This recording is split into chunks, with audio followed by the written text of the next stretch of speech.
১৯৯১ সালের ২৫ নভেম্বর ৪টি ডিসিপ্লিনের ৮০ জন শিক্ষার্থী নিয়ে যাত্রা শুরু করে দক্ষিণবঙ্গের সর্বোচ্চ বিদ্যাপীঠ খুলনা বিশ্ববিদ্যালয়। বাংলাদেশ প্রকৌশল বিশ্ববিদ্যালয়ের অধ্যাপক ডক্টর গোলাম রহমানকে বিশ্ববিদ্যালয়ের প্রথম প্রকল্প পরিচালক এবং পরে বিশ্ববিদ্যালয়ের প্রথম উপাচার্য হিসেবে নিয়োগ দেওয়া হয়। এরপর দোতলা একটি ভবনে একই সঙ্গে চলতে থাকে প্রশাসনিক ও শিক্ষা কার্যক্রম। কোনো এক শীতের সকালে শিক্ষার্থীদের হৈহুল্লোড় শুনতে পেয়ে এগিয়ে আসেন তৎকালীন উপাচার্য ডক্টর গোলাম রহমান। আসার পর শিক্ষার্থীদের পক্ষ থেকে জোর দাবি জানানো হয়, রাজনীতির নামে লাশের মিছিল আর অস্ত্রের ঝনঝনানি শুনতে চান না তারা। নিষিদ্ধ করা হোক ছাত্র রাজনীতি। শিক্ষার্থীদের এ দাবিকে মেনে নিয়ে খুলনা বিশ্ববিদ্যালয় পরিণত হলো বাংলাদেশের প্রথম রাজনীতিমুক্ত বিশ্ববিদ্যালয়। এরপর হাঁটি হাঁটি পা করে ২ যুগেরও বেশি সময়ের এ পথ চলায় কখনো অভ্যন্তরীণ ছাত্র কোন্দলের মুখে অচলাবস্থায় পড়তে হয়নি খুলনা বিশ্ববিদ্যালয়কে, কিংবা নোংরা রাজনীতির ছোবলে ক্যাম্পাসে কখনো রক্তের দাগ লাগেনি। নেই সেশন জট। একাডেমিক ক্যালেন্ডার অনুযায়ী যথাসময়ে ক্লাস, পরীক্ষা এবং ফল প্রকাশিত হয়ে থাকে। বিভিন্ন বিশ্ববিদ্যালয়ের আবাসিক হলগুলোতে যেখানে মিছিলে না গেলে সিট হয় না, সেখানে খুলনা বিশ্ববিদ্যালয়ে মেধাক্রম এবং পারিবারিক আর্থিক অবস্থা বিবেচনায় সিট বরাদ্দ দেওয়া হয়। অধিকাংশ শিক্ষার্থী মনে করেন, রাজনীতি থাকলে এসবের কিছুই সম্ভব হতো না। শিক্ষার্থীরা বলছেন, তারা প্রত্যক্ষভাবে রাজনীতিতে সক্রিয় না হলেও রাজনীতি সচেতন।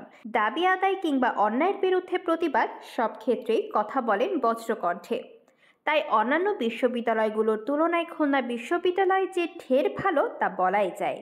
যে অন্যান্য ক্যাম্পাসে আমাদের সমবয়স মানে আমাদের সমসাময়িক ব্যাচের যেসব শিক্ষার্থীরা আছে তাদের এখনও বিভিন্ন সেশন জট আছে, এবং সেই সেশন জটটা বা তারা বিভিন্ন সময় পিছায় আছে, এবং এই পিছায় থাকার কারণটাই হচ্ছে শুধুমাত্র আমরা যদি দেখি বিভিন্ন রাজনৈতিক সংঘাত, রাজনৈতিক প্রতিহিংসার শিকার হয়ে বিভিন্ন ছাত্রদের মৃত্যু, যেগুলোর কারণ হচ্ছে বিভিন্ন ক্যাম্পাসে বিভিন্ন ধরনের সেশন জট তৈরি হয়েছে অলরেডি।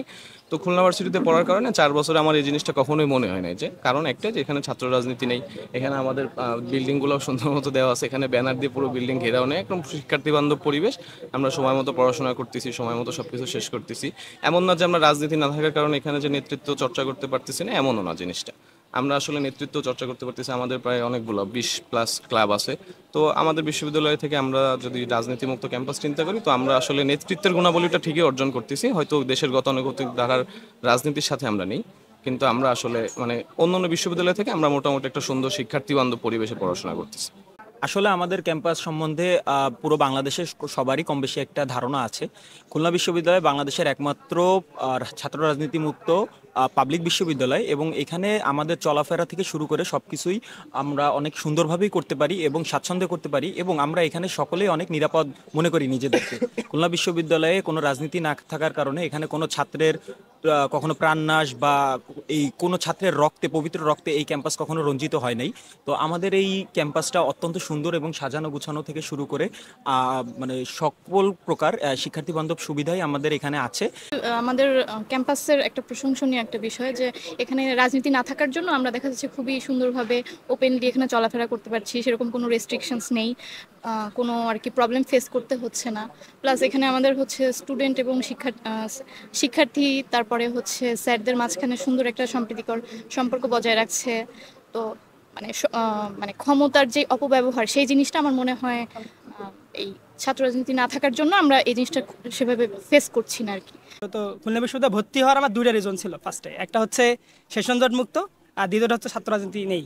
ছাত্র রাজনীতি না থাকার কারণে আমরা দেখা যাচ্ছে যে 4 বছরে যে পড়াশোনাটা সে 4 বছরে শেষ করে ফেলতে পারতেছি। তারপরে দেখা যাচ্ছে যে আমাদের অন্যান্য ইউনিভার্সিটিগুলোতে যদি তাকাই, তাহলে দেখা যাচ্ছে অনেক সময় সংঘাতে জড়ায় পড়ে ছাত্র রাজনীতির কারণে।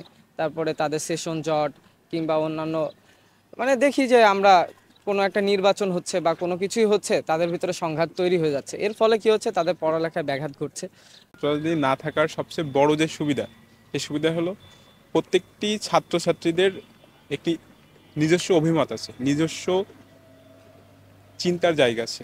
এটাকে বাস্তবায়ন করার একটা সুযোগ আমাদের ক্যাম্পাসে আমরা বরাবরই পেয়ে যাচ্ছি। যেমন আমাদের র্যাগ এবং বিভিন্ন যে প্রোগ্রাম হয়, এখানে কোনো মডিফাইড লোগো থাকে না, মডিফাইড আইডিওলজিক্যাল ফ্যাক্ট থাকে না। শুধু আমরাই যেটা চিন্তা করি অথবা আমরাই যেটা পারি, আমাদের সামর্থ্য অনুযায়ী এটাই চর্চা করি। এটা অনেক ধরনের সুযোগ সুবিধা আছে। প্রথমত দেখেন, আমাদের উচ্চশিক্ষা লেভেলে আমাদের চিন্তার একটা জায়গা থাকে, এই জায়গায় যদি আমরা বিভিন্ন ধরনের যদি পলিটিক্যাল ইনফ্লুয়েন্সড হয়ে যায়, তাহলে আমরা যারা মনে করেন সামাজিক বিজ্ঞান বা আইন বা এই ধরনের সাবজেক্টগুলোয় পড়াশোনা করছি, এখানে অনেক ধরনের প্রভাব বিস্তার করতে পারে। তো এই একটা জায়গা থেকে আমি মনে করি এই একটা মানে ক্যাম্পাস বিশেষত্ব ভূমিকা পালন করতেছে, যে আমাদের ছাত্র রাজনীতি মুক্ত রেখে আমাদেরকে মুক্ত চিন্তার একটা সুযোগ করে দিচ্ছে। এই জন্য আমি মনে করি যে খুলনা বিশ্ব